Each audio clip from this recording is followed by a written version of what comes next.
Welcome. I'm E.G. Marshall. Today's mystery drama is drawn from life. When the curtain rises on this presentation of the Mystery Theater, you will be drawn into that maelstrom that in our lifetime has affected more people than in any century before this, the Holocaust. But we are not here to survey millions. This is one woman's vengeance, an eye for an eye and blood for blood. Carl, I was so worried. You staying out so late and not coming home until morning. I was afraid to. Afraid of me? Your wife? Why didn't you call me? I was afraid the telephone was tapped. Why would they do that?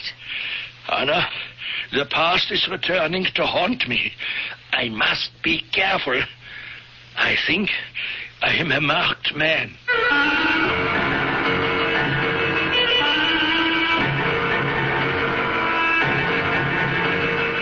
Our mystery drama, The Final Step, was written especially for the Mystery Theater by G. Frederick Lewis and stars Marion Seldes and Roberta Maxwell.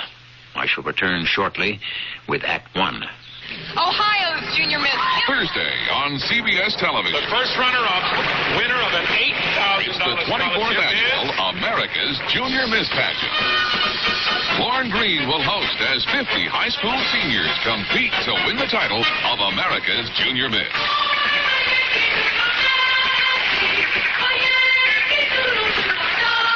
Don't miss the America's Junior Miss Pageant, Thursday at 8, 7 Central and Mountain on CBS Television.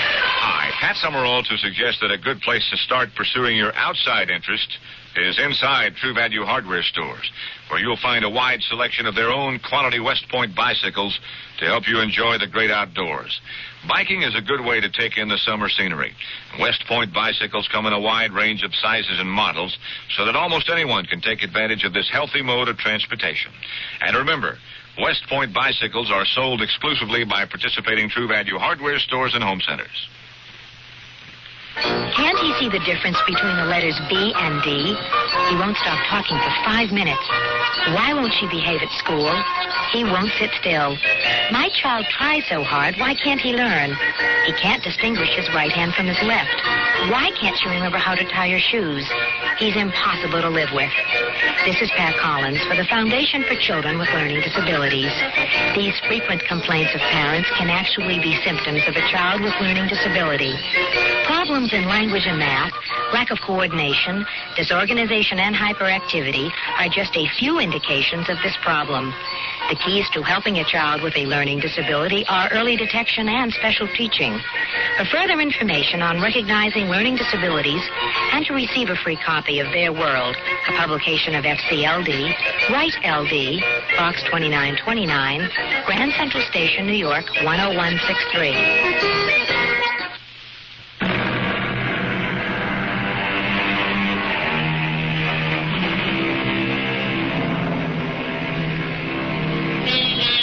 The time is now. It is late evening. Fog rolls in across the Jersey meadows. On the turnpike, cars venture carefully, making allowances for vision obscured through their windshields. Up ahead, flares announce an accident. Like an overturned bug, sprawled across the highway, a sedan lies on its roof. An ambulance swings away with its passenger. I'm a medic, ma'am. I'm not a policeman. You don't have to explain anything to me. The trooper behind us will ask all the questions when we get to the hospital. I'm sorry about all this. Are you from Market Street Hospital? Yeah, how'd you know? You're a paramedic with the ambulance service. Hey, do I know you? No, I work at General Hospital. I'm a nurse's aide. No kidding. What lousy luck for you. I mean, it's good luck that you're getting out of the wreck. It could have been worse. Did I make the bandage on your arm too tight? No, it's all right. I'm fine. You sure? Maybe I better do it again. Huh? It is too tight. Look, I'll redo it nice and easy and careful. Don't you worry. There. It's all off. Hey, what are those numbers on your arm? What do you know? You mind me asking, what does 18333 mean, huh? It was out. The tattoo I'd hidden for years from everybody except Jacob. Marks no one had ever seen since I'd grown up. They couldn't find anything wrong with me at the hospital, and I called home. You what? I'm all right, Jacob. I'm all right. I was beginning to get really worried. I was just going to call the police. No, you don't have to. I'm right here at General. Come to the emergency entrance. There's a state trooper here. He's going to ask me some questions. Sweetheart, are you sure you're all right? I'm fine. The car is a mess. I can go home as soon as you come to get me. I'll be there in half an hour. Well, hurry, will you, darling? Of course I will. But I'm not going to go so fast on a foggy night to have an accident like some people I know. Oh. How did it happen? I'll tell you the whole story as soon as you get here. Goodbye. Well, I'd like to know the whole story, too. Are you Mrs. Naomi Berger? Yes, I am. Yes, well, my name is Johnson. I'm a state trooper. I know. I can tell by your hat. Well, I'm sorry to have to detain you this late at night, but I have to file this report. My husband won't be here right away. He drives so slowly. Yes, it's not a bad idea. You were pretty lucky, Mrs. Berger. I mean, real lucky, I'd say. Car turned over like that. And now the doctor tells me a couple of bruises and scratches. Do you think you can remember what happened? Oh, yes. And did you ask the other driver? Well, there was another driver? Well, the man who stopped short in front of me. He caused the whole thing. Oh, well, there was nobody there but you when we got there. What can you tell me? I was behind a car, and he suddenly put on his brakes, and I tried to avoid him, and then I'm not exactly sure what happened after that. According to a witness, your car climbed the guardrail and then flipped over. Yes. Well, could you describe the car in front of you that suddenly stopped? I don't think so. It all happened so fast. Well, I don't suppose you saw anything of the license plate, did you? Yes, I did. There were 3 3s in it. And the letter A. The letter A and 3 3s. Now, do you remember any more than that? More than what? Well, do you remember any more numbers or letters on that license plate? What are you talking about? The car in front of you that stopped without warning. You said you saw the letter A and 3 3s on the plate. I did. I don't know why I said that. When is my husband coming to take me home? I don't want to say anything until he gets here. Yes, well, I'll tell you what. I won't ask you any more questions tonight. I'll stop by your house tomorrow and we'll go on from there. Is that okay? Yes, I'm all right. I just want to go home.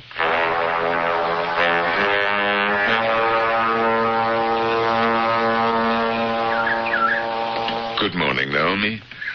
I thought we'd have breakfast in the garden today. Jacob, you're the sweetest husband. Oh, you made breakfast and everything. The least I could do for an injured wife. How do you feel this morning, darling? Oh, let me have some coffee first, then I'll tell you. Help yourself. And the toast before it gets too cold. There was a state trooper who phoned earlier. He was to come to see you. I told him you were still asleep. He's coming over this afternoon. Oh. Darling, what is it? You dropped your cup. I don't know what it is. My hand started to shake. After last night, that is not so strange. Oh. Well, we won't talk about what happened. We'll put it all out of our minds. But I want to talk about it. Are you sure? Yeah. Where's the marmalade? It's right in front of you. Oh. Anyway, the trooper said I should tell you they were trying to track down the license plate with the letter A and the 3 3s. When he realized he had not asked you the color of the plate, so they could identify which state it was. I never said anything to him about A and 3 3s. Naomi, could you have said that because, well, out of shock, maybe. In the ambulance, this young paramedic saw the A18333 on my arm. Could I have been so confused that I said that about the license plate of the car I almost ran into?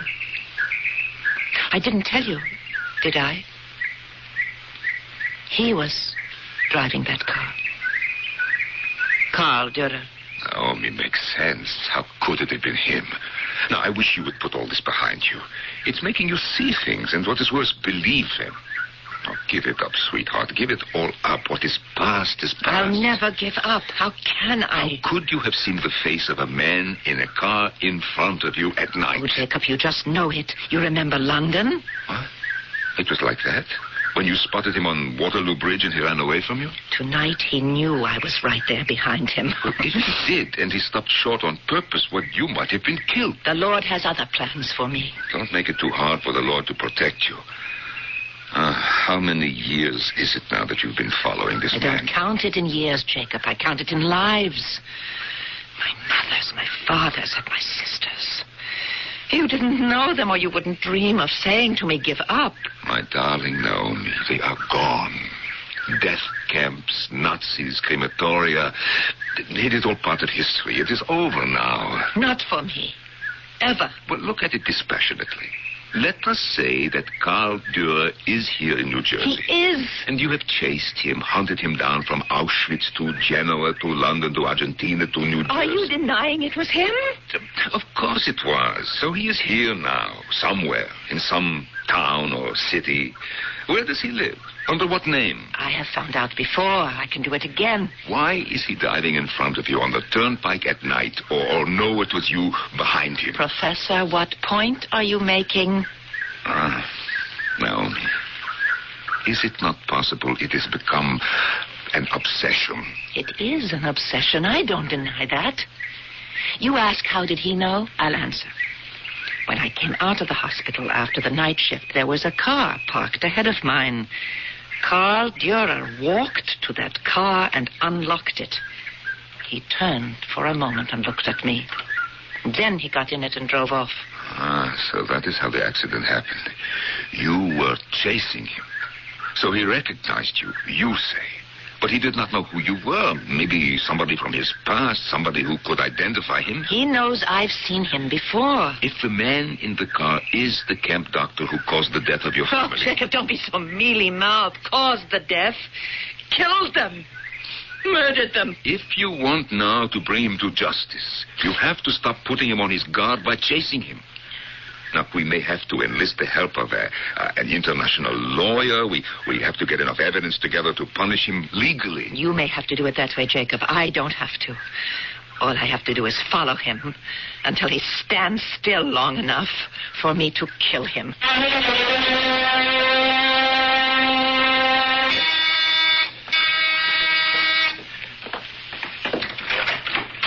Carl, what did you ring for? Don't you have your key?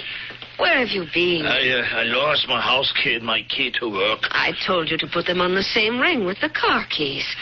Look what time it is. Anna, please. I can't think anymore. Can I have some coffee? Of course. Carl, take your shoes off. Sit in the big chair. This was a bad night for me, Anna. A whole night. And what time is it now? 10 o'clock in the morning, and you're not at work. What will Mr. Perlman say? What will he say? Carl, I hired you at the recommendation of my foreman, Ernst. Yeah, good work with your fingers assembling the transistors. I made you a section supervisor. We have a small shop here, Carl, and not the shop for work is serious. That's what he will say. What are you talking so crazily for? Mr. Perlman is your friend. Here's the coffee. Drink it slowly. I made it strong. I was so worried. It's not like you not to call me. Oh, that's good. I was afraid to, Anna. What are you talking about? Afraid of me? No, afraid the telephone was tapped. Somebody listening. What do they know about you to listen? Who is it? Well, that's the problem. I wish I could be sure, but I don't know who they are. Last night, we had our usual game, you know. I left Fritz and Heinz and Ernst about 11 and a little after. I go to my car, and there is this woman getting into her car behind me. And I know her right away. It's not her, is it? Yes, it is. And she knows who I am. The same woman from London and Buenos Aires? The same. How could it be? The same red hair. That moment we looked at each other at night, only an instant. I know her. She knows me. What happened then? Well, she shouts something at me, but I'm in my car and driving away fast, and she follows in her car. She's crazy. We are on the parkway going north away from town. I cannot shake her. She's very close behind me. And suddenly there's a dog. You know how I feel about animals. I pull the brake down not to hit it. The woman is too close. She hits in the back of my car. You know, the bumper is bent, the fender. My neck, it hurts. Well, I stop. She has hit the guardrail and her car is turned over. What did you do? Well, there are no flames. I get back into my car and I can see her crawling out. Then I hear sirens, the police cars. I go as fast as I can, and I keep going. Is that what you were doing? Driving all night? No, not all night. I stop up in Caddy Falls, and I go into a diner and have some coffee. The woman in the accident, was she hurt badly? I told you she was crawling away. So she couldn't be hurt too bad. But it was her fault following me so close like that. I can't have good thoughts about her. She could be from the FBI or Interpol. Anna, they are watching. Still, after all these years. I don't know if there are limitations on what they call war crimes. What crime did you commit? You were like a soldier. You followed orders. A highly respected doctor who helped his country in the prison camp. You think so? I thought so. But the Russians and the British and the Americans and the Israelis, they don't think so. I thought when we finally came to America, we could live new lives and the past would be dead, buried forever. I almost forgot. One good thing did happen in all this horror, and I'm proud of myself at least for that. What happened? The dog that ran out in front of the car I told you. Well, I didn't hit him. Poor little thing out late at night. You see so many dead little animals on the highways run over by thoughtless people. It could make you cry.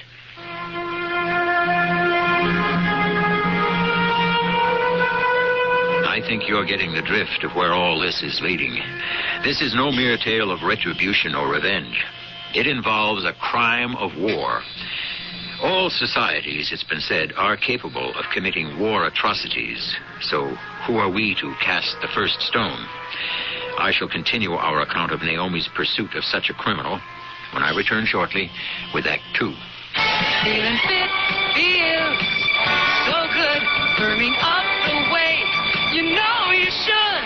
I'm Susan Anton. The ultimate in feeling fit is sleeping on a perfect sleeper pillow soft. Extra thick comfort on top and ultra firm support inside. Perfect sleeper pillow soft. Be a perfect sleeper. Buy a perfect sleeper. Perfect sleeper. Buy it up. It's a healthy investment in yourself. The family's all gathered, summertime is here. Volleyball and barbecuing, it's that time of year. Working up first, just sitting in the shade. Nothing's finer than the taste of good old-fashioned lemonade. Country time, tastes like good old-fashioned lemonade. Made with natural lemon flavors, so it's not too tart, not too sweet. Country Time lemonade flavored drink. Tastes like good old-fashioned lemonade. This is Ken Howard. If you're over 18 and already out of school, I have a personal question for you. Can you read as well as you would like to? I don't mean just traffic signs and sports programs. I'm talking about books, magazines, and newspapers, and the labels on medicine and food packages. If you don't read well enough to understand these, you can get help at your library. Many libraries offer assistance for people who didn't learn to read very well in school. If they don't have the programs themselves, librarians can often recommend a local tutor, self-help books, or even televised instruction that includes other subjects as well as reading. 25 million Americans have trouble reading, and some of them don't even realize it, or they're too embarrassed to ask for help. If you are one of them, don't waste your mind any longer. The libraries in your area are waiting to help you. You just walk right in and ask for books on any subject that interests you, whether it's basketball, basket weaving, or the mystery of the Baskervilles. You name it, the library has it. They've got your number. Now you get theirs and give them a call. A public service message of the American Library Association.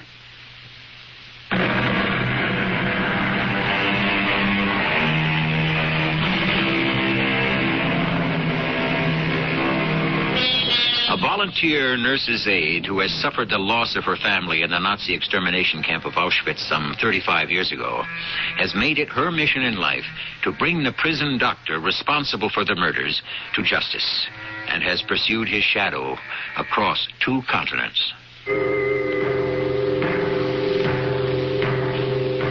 This is the incomprehensible position I find myself in. Me, Karl Dürer, graduate of the Medical Academy at Dresden, honored in Stuttgart and Berlin for outstanding genetic research.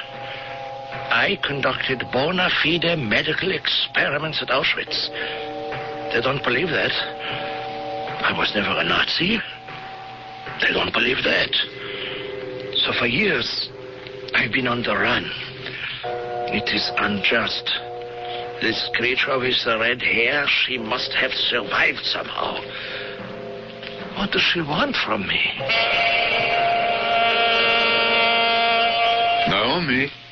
Naomi, there's a man from the police here to see you.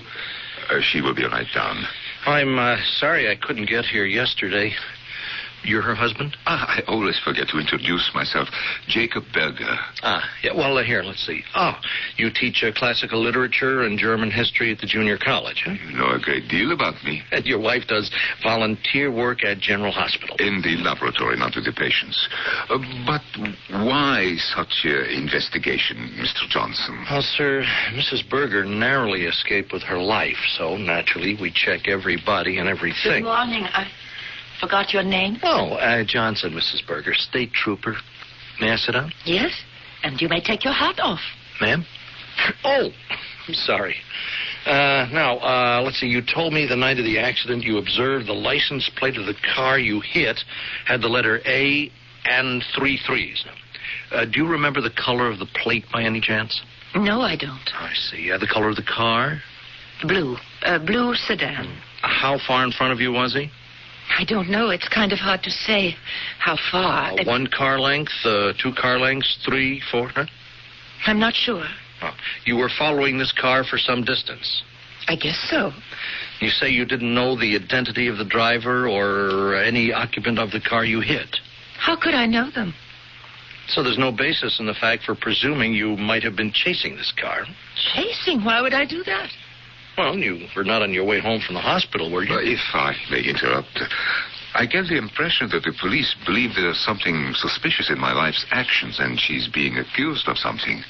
Well, sir, we have 2 eyewitness accounts, Mrs. Berger, of which I'd like to check with you. Witness 1 told us that a gentleman alone got into a car opposite the General Hospital at 11:10 the night before last, that you were parked behind him. The witness was passing along the sidewalk when you shouted from your car, Mrs. Berger, "I'll get you yet." The man drove off, and you started your vehicle and drove off after him. Tell me, what is this? Jacob, it's false. Now, the second eyewitness account was given to me personally at the Turnpike toll booth by the attendant on duty. He told me that on the night in question, a woman with red hair followed a blue sedan which had just passed and asked the attendant if that car had taken the service road or continued along the Turnpike. And because this woman had red hair, you are saying it was me? No, ma'am. I'm asking, was it you? I think, Mr. Johnson, before this questioning goes any further, my wife ought to have legal advice. Well, you're entitled. But I'd like you to accompany me now to the police station so that the 2 eyewitnesses could make positive identification. My wife would be happy to comply, but I think in this case also she is entitled to consult legal counsel. I can't deny you that, sir, either. Give us a call tomorrow, will you? Or have your attorney call and we'll arrange for the witnesses. Now, in the meantime, I must warn you, Mrs. Berger, not to leave town. Good day to you. Tomorrow, don't forget. So long, folks. Do we have to get ourselves a lawyer? I don't know. You were very foolish. After all these years to betray yourself like that, shouting threats into the street. It was just too much to see him so close like that. But why didn't you tell me the truth? I did, but I didn't tell you all of it.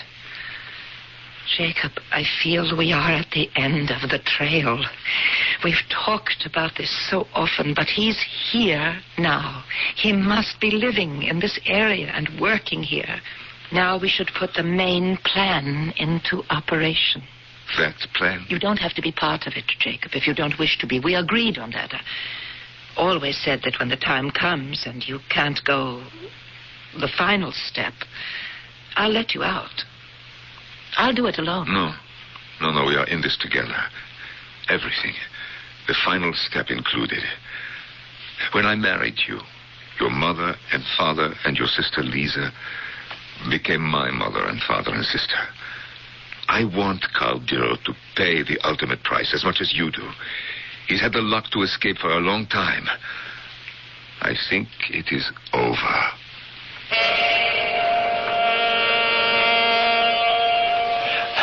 Anna, luck will not always be mine. How much longer can I escape this woman with the red hair? There is a way. To be rid of her. Forever. Face her. Find her. Speak to her. Ask her why for the last 15 years. Is that when we were in London 15 years ago? Why does she follow you? What does she want? If instead of running from her, Carl, as if you had done something wrong, as if you were guilty of something, you spoke together. Anna, you don't know what you're talking about. I can't do that. Why not? What did you do wrong? So you were a doctor in a prison camp. It wasn't by choice. You were conscripted. They wanted an expert in genetics. You treated everyone who was sick. Well, I did what I was ordered. Were you ordered something so terrible you have to be running all your life?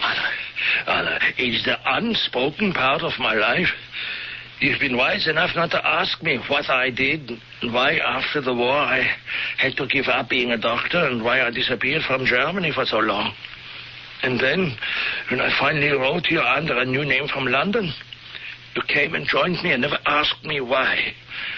Ask me nothing now, also.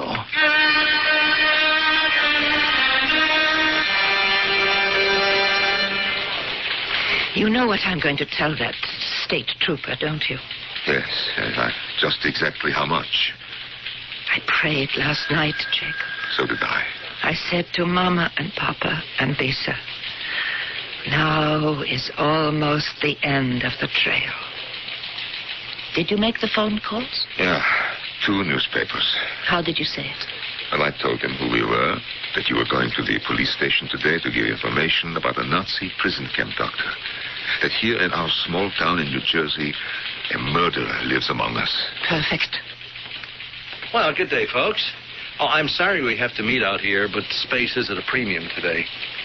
I understand you wish to change your story, Mrs. Berger? No, not change. Add to it. I did recognize the man who got into the car in front of me when I left the hospital that night. And I did follow him. I wanted to know where he lived. Mr. Johnson, he is a murderer. Ah, I see. So you ran into him deliberately? No, that was an accident, just as I told you. His name was Dr. Carl Dürer. Hmm? And you have a basis for your accusation of murder? I was there when he killed 3 people, if that's what you mean. This happened recently? A long time ago. And did you report it? No, I didn't. Well, why not? No, you see, what my wife has not made clear is that this Dr. Dürer performed medical experiments, so-called, in a Nazi prison camp, which resulted in the death of her father and mother and twin sister. Well, who was she to report this to? The man is a Nazi. Do I have to say any more? I'm afraid you'll have to tell me a great deal more, Mrs. Berger.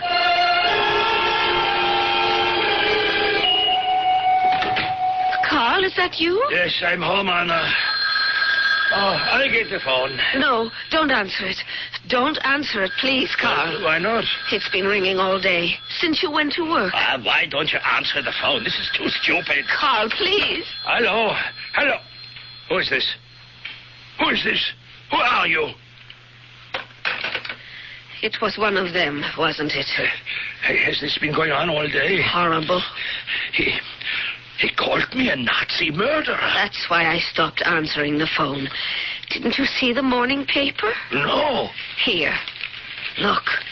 On the front page. Anna, please, you read it. A murderer in our midst.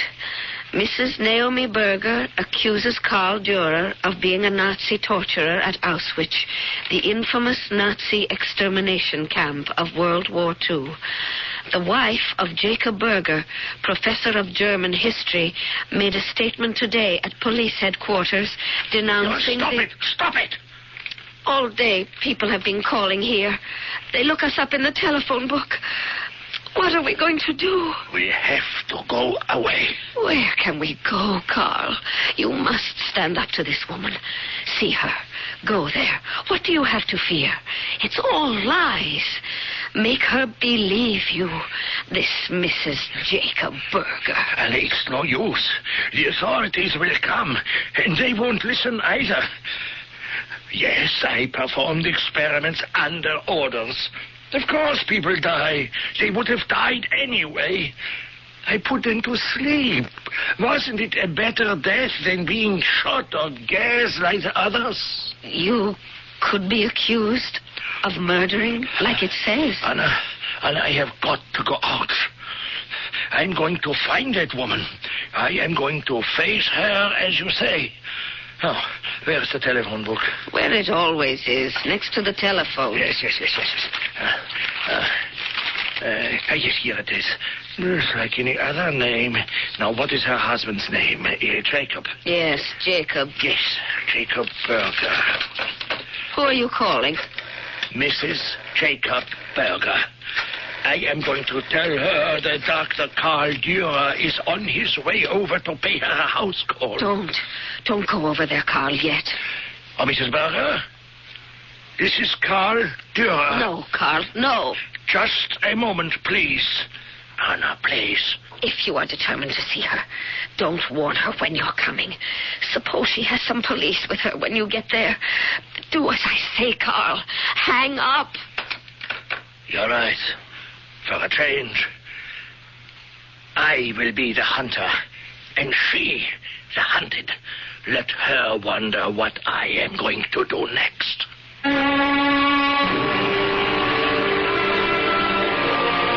It has often been said that the mills of the gods grind slowly, yet they grind exceeding small.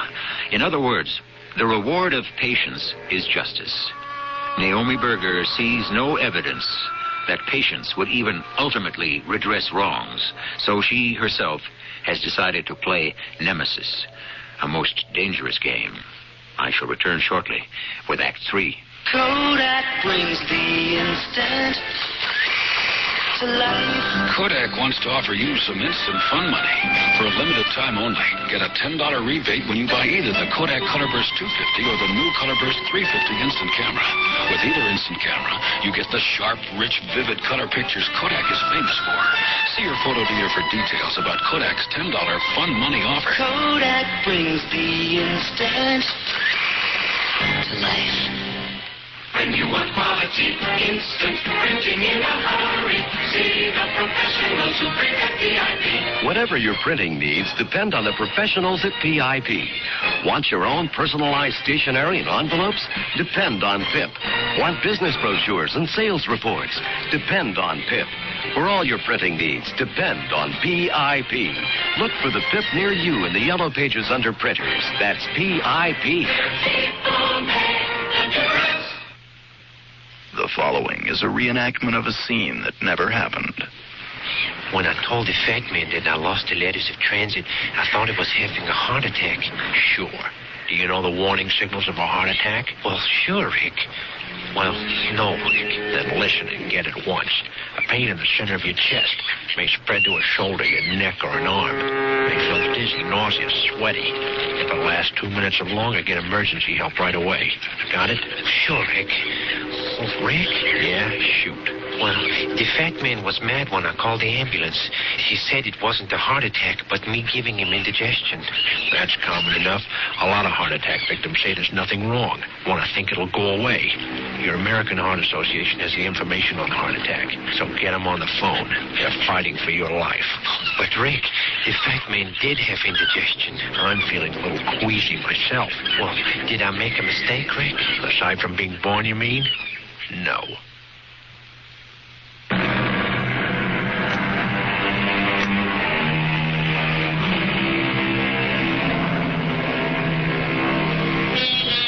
When you consider a woman who has waited 30 years to confront the very doctor who assisted the infamous Dr. Mengele by the injection of phenolic acid, benzene, or air, which killed in seconds, when you consider she watched her mother, father, and sister die that way of human guinea pigs, when you consider all that, perhaps you can understand Naomi's feelings at this moment.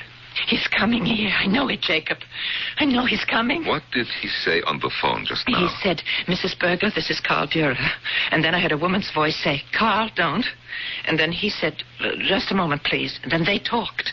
He had his hand over the receiver. Then he hung up. Jacob, he saw the newspaper story. He swallowed the bait. He's coming because he has to silence me. But he doesn't know who I am. I could be related to any of the thousands of deaths. Are you ready, Jacob? The car has gas in it, and it is standing right by the back door. The hypodermic? Everything is laid out on the kitchen table. But not all of them. Only one. The other two should be in your briefcase. Don't worry, they are. Now, where will you be standing when he comes through the door? Right there, just as we planned. The hammer? You have the hammer? I have it. I'm looking at my wife, planning this so matter-of-factly, and I don't know you. Yes, you do. The final step. We've always talked about it. It has to be. There's no other way. Who would do it for us? The courts. Oh, bring him to court. You think he would answer charges in a court? What time is it? Maybe he won't come. He'll come. He has to. He has to know who I am. What evidence do I have? How safe is he? What do I know? Suppose he carries a pistol. Have you considered that? Why do you think I am answering the door? And you are standing behind it with a hammer in your hand. Oh, let him come now.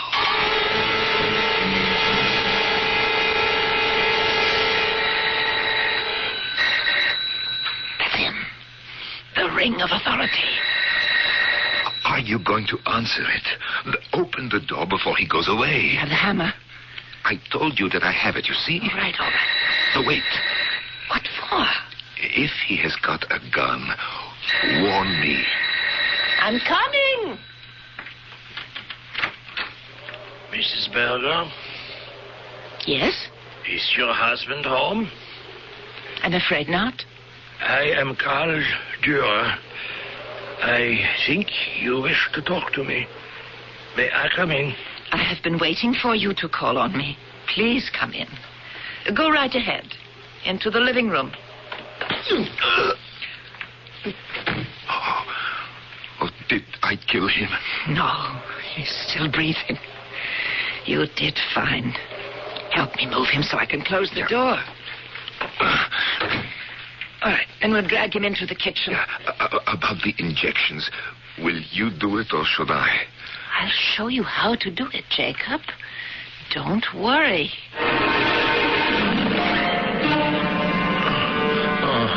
He's coming to. Oh, how is he going to react when he is fully conscious? His mind will be fairly clear, but he'll have no power over his body. He'll be able to talk slowly, but overall he'll be very weak and defenseless, just like his victims at Auschwitz. Where am I? You are in the kitchen of my house. I introduce myself to you, Dr. Dürer. I am Naomi Berger, and this is my husband, Jacob. What have you given me? Why do I feel so weak? Don't you recognize it, Herr Doctor? You used so much of it. It is the same drug you gave my mother and father and sister many years ago to quiet them, so that when you were quite ready to administer... You are mistaking me for someone else. I thought as a genetic scientist you would like to experience this sensation firsthand. I can't move. Well, perhaps it is not entirely the drug. Perhaps you are paralyzed with fear. 3 doses tonight. 1 for my mother, 1 for my father, and 1 for my sister, Lisa. Why do you accuse me of these things? Because I was there. I was in that hospital. The 4 of us.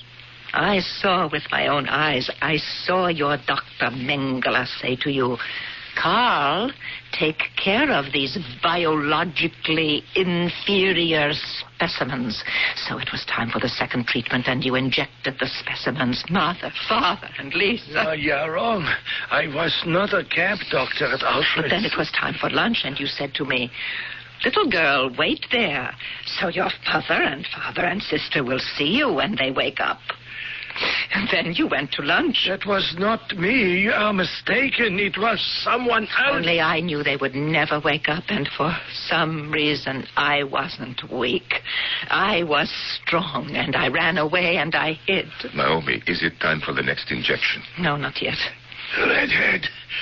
You are the redhead. Can you remember now, Herr Dürer? 15 years ago. 20. I never forgot you, Herr Dürer. Everything is fine, Jacob, all in order. I'll help you carry the doctor to the car.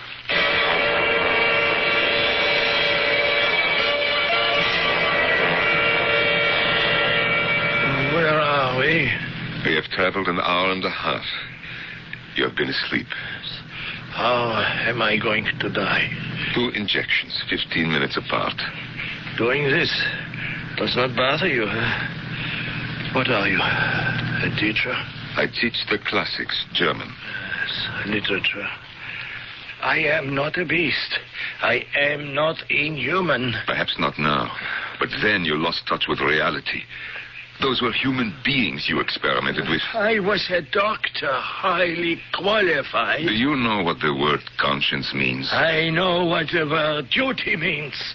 An order is an order, and it must be obeyed. You believe that I would be here today if I had disobeyed? You would have been here with a clear conscience. Conscience? This is the only word you know. Can you move your arms or hands, Dr. Dürer? No. My body will not obey me. I couldn't even spit in your eye. Then you will have no difficulty in holding still while I roll up your right sleeve.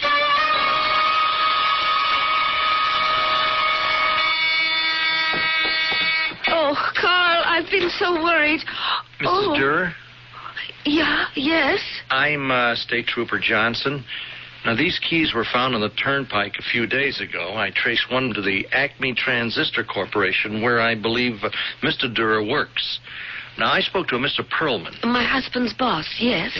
May I come in? Excuse me. I was expecting my husband. Well, Mr. Perlman identified one of the keys as from a locker of your husband's. The other one is our front door key. Carl lost them. Well, may I ask, is your husband in good health? Is something wrong? Well, he wasn't at work, and Mr. Perlman said he's been absent a lot lately. You sound like a sympathetic man, and I'm going to tell you something. Last night, Carl was very upset. Because his name was in the newspaper? Yes. He said he had to talk to that woman who said he was a Nazi, and he went out to talk to her, and he hasn't come back home yet. It is all over. I hid the body in the cave by the reservoir. Did anyone see you? No. I pulled the car off the turnpike. When I walked back to it, I did not turn the lights on until I was on the road coming home. No one saw me. So, it's done. The final step. I do not share your feeling of relief. The hypodermics are in the briefcase. What did he say in the end? Did he confess? Did he weep and grovel like so many of them did? He just went to sleep.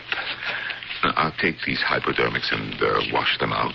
I know it's late, Jacob. Would you like something to eat? I do not think I could ever get food past my lips. You can pour me a whiskey. I'll be back in a moment. Oh, hello? Mrs. Berger? Yes, this is she. This is Trooper Johnson. I know it's very late, but something important has just developed, and I have to talk to you, ma'am. Well, come on over. We're still up. I'll leave the light on outside. Oh, good. I'll be there in 5 minutes. All right. Jacob, come here quickly. What is it? Who is that on the telephone? Our friend Johnson, that state trooper. He's going to be here in 5 minutes. Oh, my Lord. Now, put the briefcase in the upstairs closet with my nurse's aid uniform. Are the instruments clean? Yes.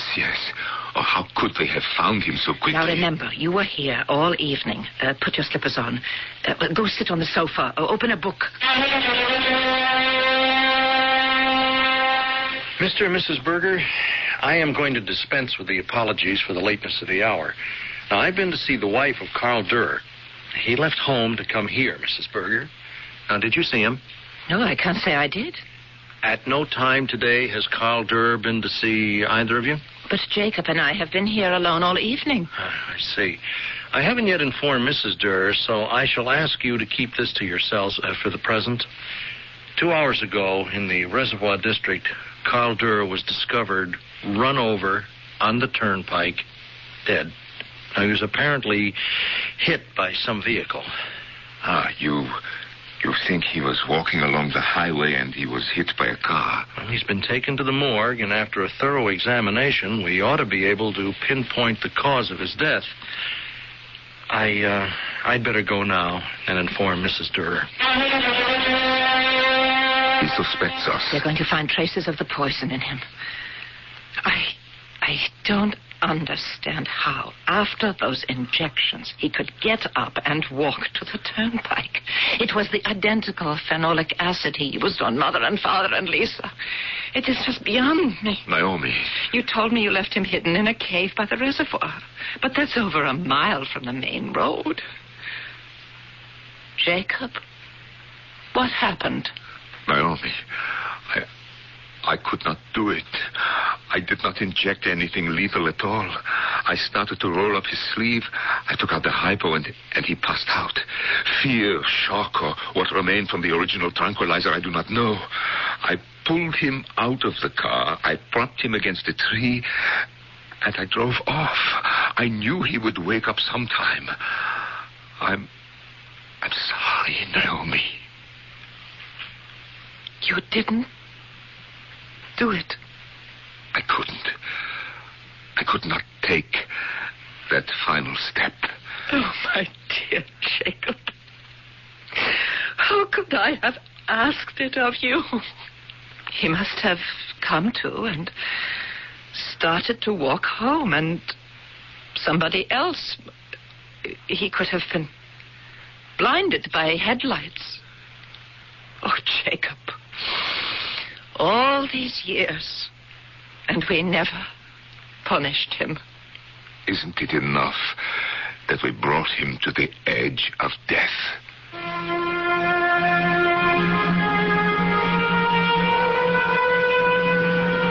We who live by principles to maintain a peaceful society cannot bring ourselves to fight fire with fire, death with death, as did Naomi in her pursuit of a 30-year-old murder. Unhappily, as long as humans are capable of inhumanity, we are destined to live in an armed camp. That appears to be man's fate. I shall return shortly with some closing words. Before Shogun, in a Japan of warring clans and star-crossed lovers, there was the glorious saga, Shike. Shike, the beautiful and violent epic of a warrior monk trained in 1,000 ways to kill. And the radiant noblewoman whose passion for him defies all tradition. Shike, the Japan you will always remember. In the Jove paperback you will never forget. Pour on the snap. Pour on the craft. Barbecue sauce. Pour on the fat. Pour on the craft. Barbecue sauce. Pour on the snap.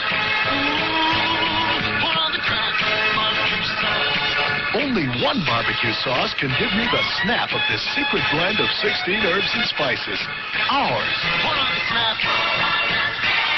Pour on the craft. Barbecue sauce. Pour on the snap. Here at Fire Station number 3, between fighting fires, we play a lot of checkers and drink a lot of coffee. So our coffee's Kava Instant. Your move, Hogan. Full-flavored Kava's the only 90% acid-neutralized coffee. And with less acidity, no matter how much we drink, we still feel good. Oh, nice move, Hogan. In fact, we drink enough Kava to put out a fire. Uh-oh, I think I'm in trouble. Saved by the Bell. Kava, all the taste you want in coffee without all the acidity. This is Carl Malden. Now only American Express Traveler's Checks offers exclusive new services that protect more than just your money. Now if you lose your credit cards and ID along with your traveler's checks, only American Express will help you cancel your cards, issue you a temporary ID, cash a check, and put its travel service at your service 24 hours a day. Ask for American Express Traveler's Checks. Now they protect more than just your money. Now they help protect your vacation. Services available in the U.S. and Canada. Certain conditions apply.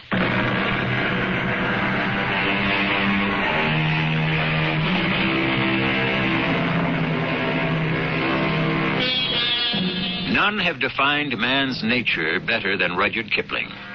He observed the struggle between the law-abiding and the lawless and translated it into the law of the jungle.